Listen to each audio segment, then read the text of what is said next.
Praise the Lord. இன்றைய நாளுக்குரிய வேத வசனம் 1 நாளாகமம் 29வது அதிகாரம் 12வது வசனம். ஐஸ்வர்யமும் கனமும் உம்மாலே வருகிறது, தேவரீர் எல்லாவற்றையும் ஆளுகிறவர்.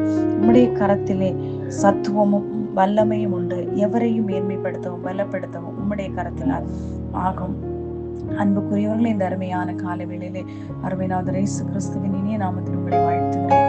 கர்த்தர் அருமையான வசனத்திற்காக நன்றி செலுத்துவோம். பாருங்கள், எவரையும் மேன்மைப்படுத்தவும் பலப்படுத்தவும் அவருடைய கரத்தினால் ஆகும். இன்றைக்கு பலனற்ற நிலைமையிலே, இல்லைன்றால் வியாதியின் போராட்டத்தோடு, இல்லைன்றால் ஏதோ ஒரு சூழ்நிலையை மேற்கொள்ள முடியாதபடி நீங்கள் பலனற்றவர்களாகும் போது அவர் பலவானாய் உங்களை மாற்ற வல்லவர். காரணம், அவர் பலவீனனை பலவான்களை வெட்கப்படுத்தும்படி அவர் பலவீனங்களை தெரிந்து கொண்டார். உங்களுடைய பலவீனங்கள் கர்த்தருக்குள் அது பலனாயிருக்கிறது. அன்புக்குரியவர்களே, ஆகையால் நீங்கள் எதையும் நினைத்து கவலைப்பட வேண்டிய அவசியம் இல்லை. ஆகையால் தான் உங்கள் விண்ணப்பங்கள் எல்லாவற்றையும் ஸ்தோத்திரத்தோடு கூடிய விண்ணப்பத்தால் கர்த்தருக்கு தெரியப்படுத்துங்கள் என்று கர்த்தருடைய வேதம் சொல்லுகிறது. காரணம், அவருடைய கரத்திலே கனம் இருக்கிறது, அவருடைய கரத்திலே ஐஸ்வர்யம் இருக்கிறது. காரணம், அவரை எளியவனை குப்பையிலிருந்து உயர்த்துகிற தேவன், ராஜாக்களோடும் பிரபுக்களோடும் உட்கார வைக்கிற தேவன். அவர் நம்மளை வறுமையா விடுகிற தேவன் அல்ல. நீங்கள் பூரண பலத்தோடும் முழு பலத்தோடும் முழு ஆத்மாவோடும் அவரை தேடினார், அவர் உங்களுக்கு தென்படுவார்.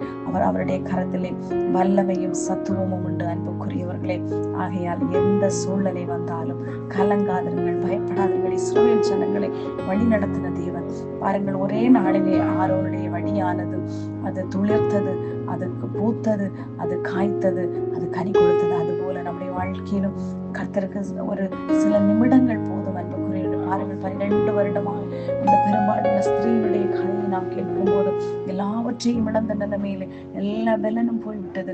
இனி மரணம் ஒன்றே என்று அவள் ஒருவேளை சிந்தித்திருக்கலாம். காரணம், மருத்துவம் அவளை கைவிட்டது.